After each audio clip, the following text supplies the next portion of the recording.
baba noturna, a boca fica aberta, ele tem aquele olhar cansado, como se estivesse assim, um estado de gripe.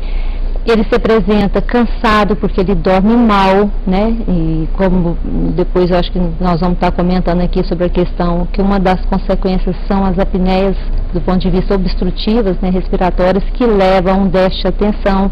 Então, durante, né, assim, na escola, essa criança, ela tem um aprendizado comprometido pela deficiência da atenção. Ela tem infecções repetidas, principalmente aquela criança que a gente fala que está sempre com um tipo de infecção, ou é amidalite, ou é sinusite, que depois a doutora Melissa pode estar complementando, em função de não usar o nariz, porque o nariz é a estrutura correta para exercer essa função, né, porque ele purifica, ele umidifica, né, e pela boca a gente não tem essas estruturas para fazer esse processo, então o ar vai conter impurezas e que vai levar a esses quadros repetitivos de infecção. Então, são crianças assim que têm uma postura alterada, compensatória, porque para respirar pela boca, ela precisa projetar a cabeça para frente e daí ela compensa com a alteração da postura.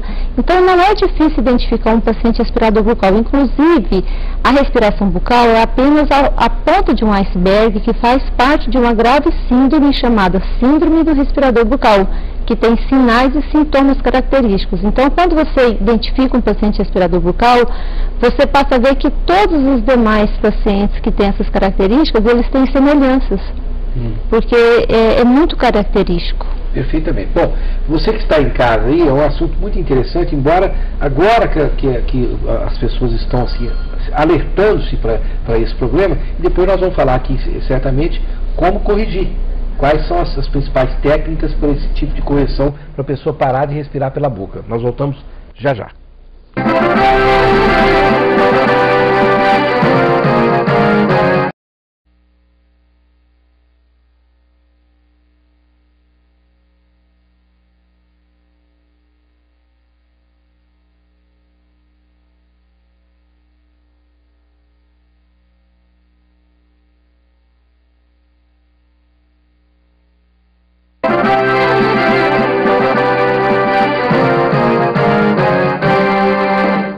Estamos de volta com Opinião e Debate desta noite com o tema o papel do cirurgião dentista no diagnóstico e no tratamento do paciente que respira pela boca. Eu quero esclarecer aos telespectadores que este programa só existe com essa intenção televisiva, que temos apoio de várias entidades sérias, incluindo, entre elas, o Conselho Regional de Odontologia, Conselho Regional de Medicina e a OAB. Os nossos telefones, sempre na telinha, 3201-7688 e 3201-7708. O tema do próximo programa é a medicina da alegria. É uma corrente espetacular que está sendo adaptada no Brasil com muita qualificação. Um programa interessantíssimo. Bom, aqui o professor Márcio Manuel diz o seguinte, ele é do setor Jardim Novo Mundo. O fonoaudiólogo, ele tem um papel fundamental no sucesso da reabilitação desses pacientes. A função profissional de vocês pode fazer ou é semelhante às funções de um fonoaudiólogo. Dr. Jean-Jacques Rodrigues, na reabilitação desses pacientes, quais são os profissionais que devem entrar em cena? Onde entra em cena, por exemplo, o odontólogo? O que o odontólogo faz para que esse paciente deixe de respirar pela boca? Bom, o cirurgião dentista ele vai trabalhar, como a má oclusão é um dos maiores problemas causados no respirador bucal, ele vai trabalhar nessa correção, né, da posição dos dentes, na adequação da mordida, que ajuda nesse crescimento da face, um crescimento correto da face. Então ele vai intervir, né, a especialidade de ortopedia facial dos maxilares, né, também a ortodontia pode contribuir, e todo cirurgião dentista está apto a contribuir com isso. E o tratamento ele é multidisciplinar, ele passa pela fonoaudiologia, pelo otorrino, né, pelo cirurgião dentista. Então é um tratamento que tem que ser feito de uma forma conjunta entre essas profissões. Aqui o Luiz Sérgio Jardim América acha o uso da chupeta muito importante e o uso da chupeta não deveria ser banido.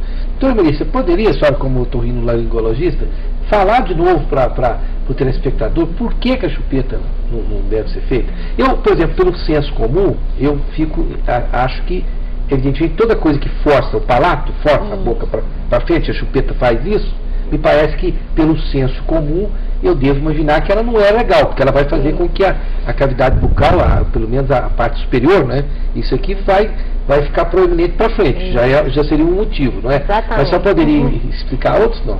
Na verdade, a questão, isso é uma questão que perguntam muito para a gente no consultório, acho que para os dentistas ainda mais.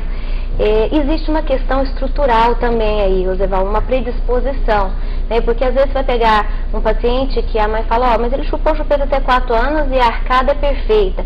Com certeza existe uma questão constitucional aí, eu acho que até o pessoal da odontologia pode estar falando melhor, mas o hábito da sucção, seja o mau hábito da sucção do dedo ou da chupeta, você realmente gera exatamente o que você descreveu, que é fácil de entender, que é esse aprofundamento do palato. Na verdade, a partir do momento que você leva o palato a ficar mais estreito, pode levar a mordida a ficar mais aberta, ficar os dentes mais proeminentes, e isso tudo vai gerar tanto uma questão oclusal como uma questão respiratória, né, muito importante.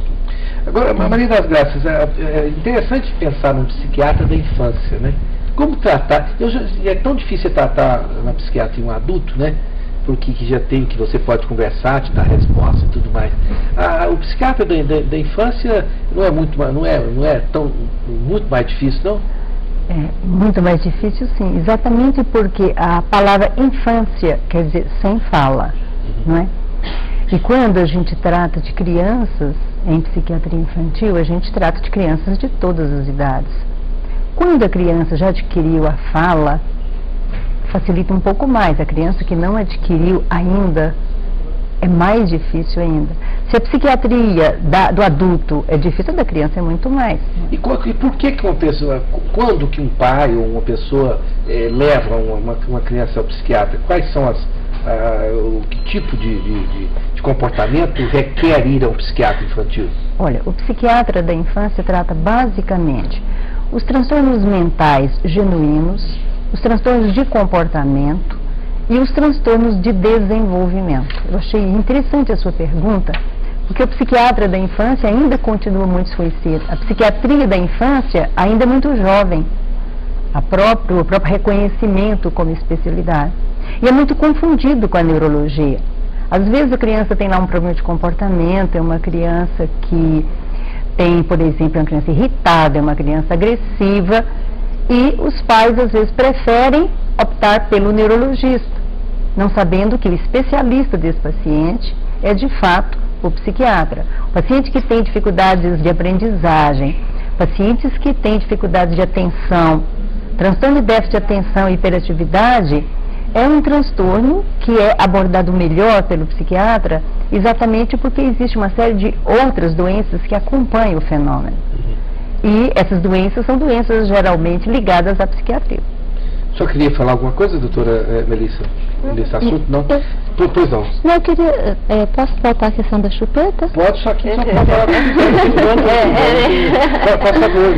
Não, só acrescentar dentro do que foi abordado pela doutora Melissa, porque a questão da chupeta, a gente sabe que é uma das causas do desmame precoce, né, devido à confusão do bico. E a gente sabe que quando a criança nasce, ela tem dois tipos de fome, né, que é a neural, que é o desejo de